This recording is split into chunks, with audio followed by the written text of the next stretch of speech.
Hello everyone, welcome back on my YouTube channel. आज के lecture में हम लोग डिस्कशन करेंगे United nation organisation.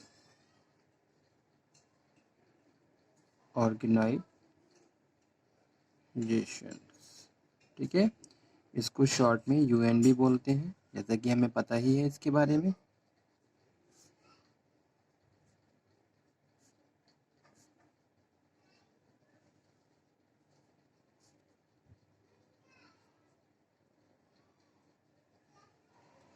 So first of all, we will discuss about UN organization.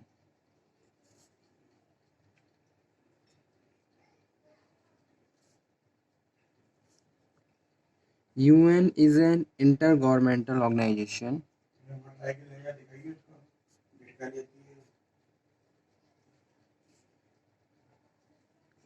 intergovernmental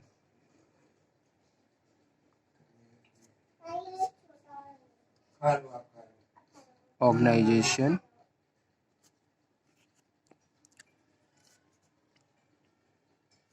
was established in 24th of October 1945। ठीक है, UN एक inter governmental organisation है जिसको एस्टेब्लिश किया गया था 24th ऑफ अक्टूबर 1945। क्यों इसको एस्टेब्लिश किया गया? इसको एस्टेब्लिश किया गया to promote international cooperation, to promote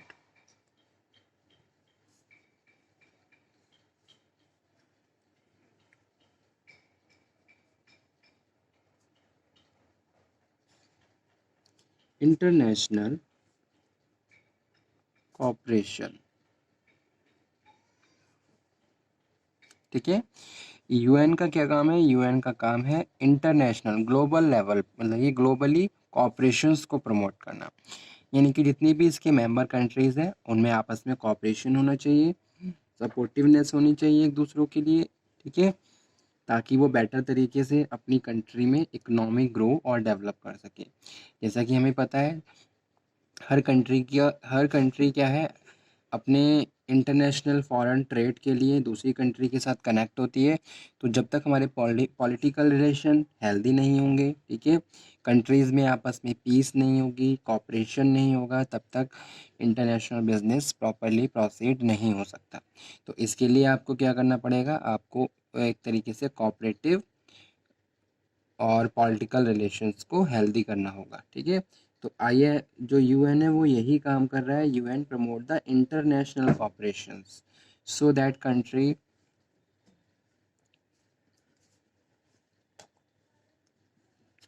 perform international trade और business in a proper and efficient way. ठीक है,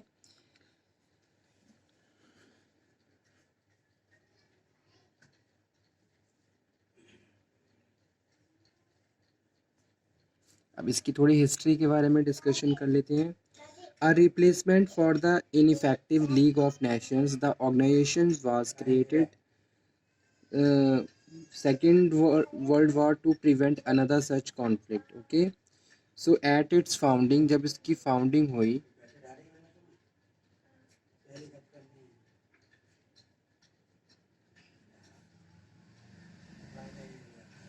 the UN had 51 member state। ठीक है, स्टार्टिंग में 51 मेंबर थे, लेकिन आज 193। ये एक बार आप टैली कर लीजिए। यूएन हेडक्वार्टर, जो यूएन का जो हेडक्वार्टर है, is situated in एक प्लेस है मैनहट्टन, न्यूयॉर्क सिटी में, न्यूयॉर्क सिटी यहाँ पे स्टे। ठीक है, The organization is financed by the assessed and voluntary contribution from its member states. जो member states है ये finance करते हैं UN को.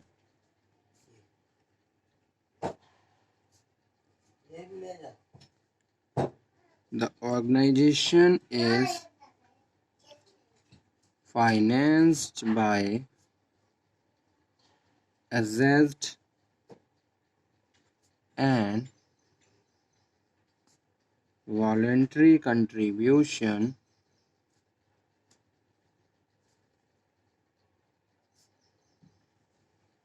from its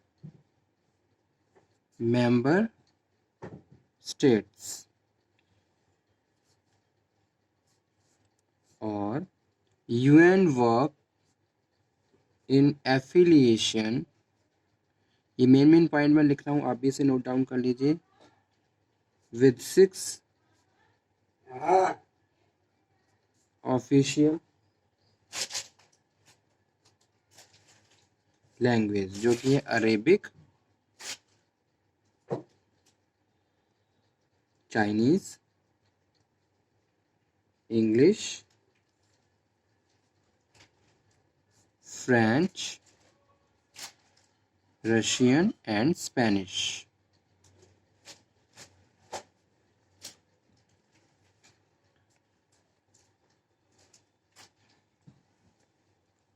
ठीक है, तो ये कुछ मेन पॉइंट्स थे जो कि यूएन से रिलेटेड हैं. अब बात करते हैं charter of the UN.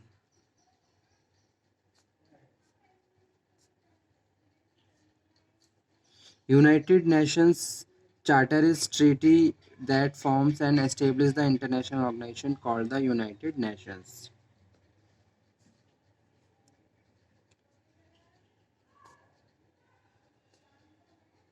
It was signed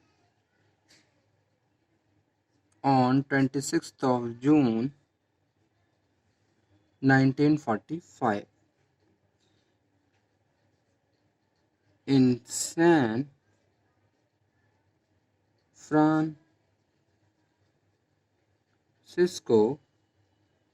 of United Nations Conference on International Organizations.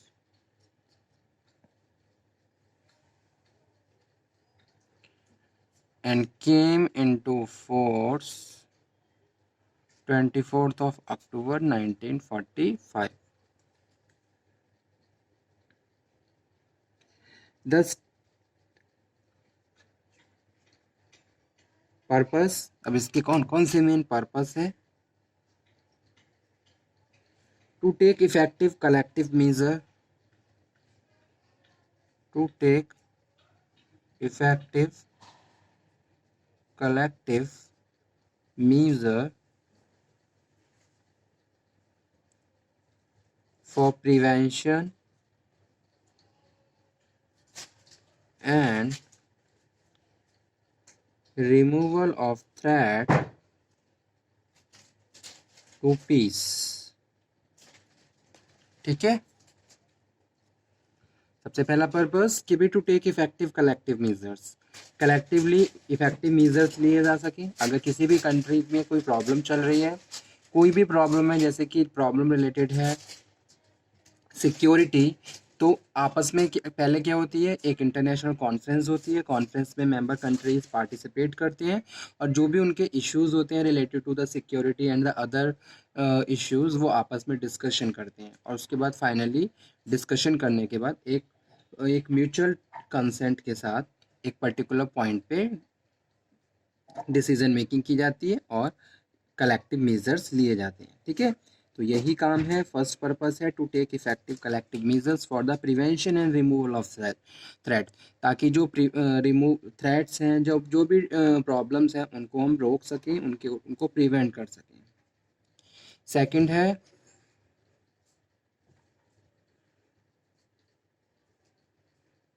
To develop friendly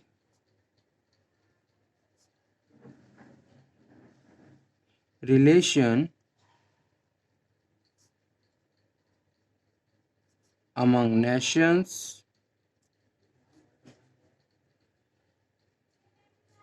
based on respect for principle of equal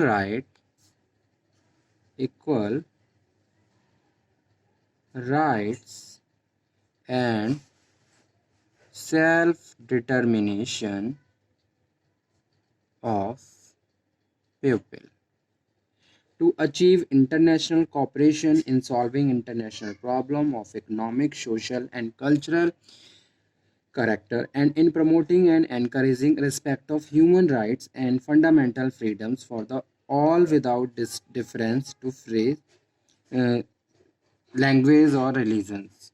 ठीक है. Objectives of UN, maintaining international peace and security. एक बार objective पे और ध्यान दे दीजिए. चलो इसको हम नेक्स्ट पेज पे कवर करते हैं. थोड़ा कंटेंट भी मैं लिख देता हूँ.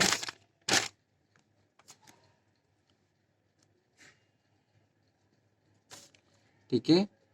तो ऑब्जेक्टिव्स ऑफ यूएन, क्या ऑब्जेक्टिव्स हैं? Maintaining international peace and security,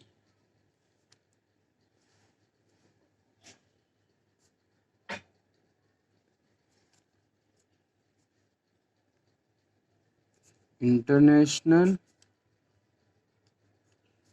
piece and security. Second one जो ऑब्जेक्टिव है वो है प्रमोटिंग ह्यूमन राइट्स को प्रमोट करना.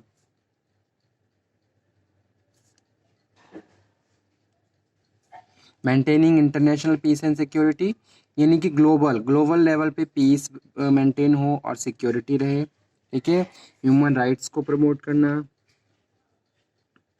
फॉस्टरिंग सोशल डेवलपमेंट होना चाहिए. कंट्रीज में सोशल डेवलपमेंट होना चाहिए. लोगों का लिविंग स्टैंडर्ड रेज करना चाहिए. एंड इकोनॉमिक डेवलपमेंट, और कंट्री में इकोनॉमिक डेवलपमेंट होना चाहिए, तभी कंट्री में बेटर तरीके से प्रैक्टिसेस हो सकती हैं.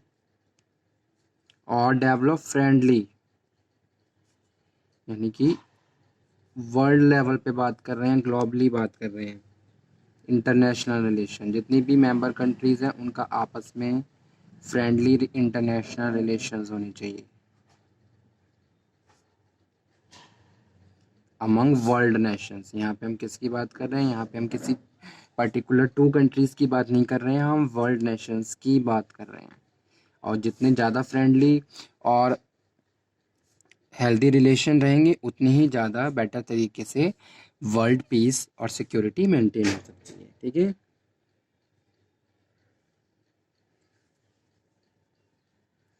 और प्रोवाइडिंग ह्यूमैनिटेरियन एड्स, जैसे किसी कंट्री में कोई भी प्रॉब्लम है, जैसे केस ऑफ फेमिन या फिर नेचुरल कोई डिजास्टर है, natural disaster and armed conflict है. ठीक है.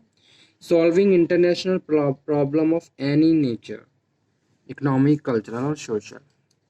तो ये सारे ऑब्जेक्टिव्स हैं यूएन के. ठीक है. तो आज का टॉपिक मैं यहीं पे फिनिश करता हूँ. नेक्स्ट लेक्चर में हम फिर से डिस्कशन करेंगे यूएन के बारे में ही, इसके जो पॉइंट्स रह गए हैं उनको. Okay student, thank you very much.